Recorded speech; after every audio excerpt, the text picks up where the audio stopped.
નમસ્કાર મિત્રો, અમદાવાદમાં ભારે વાવાઝોડા સાથે વરસાદ તૂટી પડ્યો। જી હા મિત્રો, ગુજરાતમાં થોડા દિવસથી ભારે પવન સાથે ધોધમાર વરસાદ વરસી રહ્યો છે, જેને લીધે જનજીવન અસરગ્રસ્ત થયું છે। જી હા મિત્રો, ગુજરાતના ઘણા વિસ્તારમાં ભારે પવન સાથે વરસાદ પડતા રસ્તાઓ પર પાણી ફરી વળ્યા હતા, જેને લીધે વાહન ચાલકોને ભારે મુશ્કેલીનો સામનો કરવો પડ્યો હતો।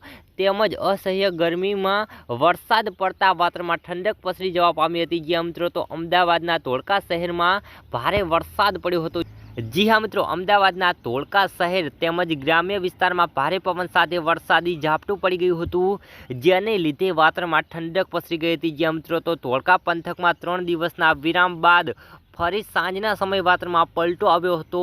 વાતાવરણમાં પલટો આવતા વરસાદી ઝાપટું પડી ગયું હતું, જ્યાં મિત્રો તેના લીધે લોકોમાં ભારે અફરાતફરીનો માહોલ જોવા મળ્યો હતો, જેમાં લોકોને ઠંડીનો અનુભવ થયો હતો। જ્યાં મિત્રો તો શહેરના બજારોમાં પાણી વહેતા હોય તેવા દ્રશ્યો જોવા મળ્યા હતા। જ્યાં મિત્રો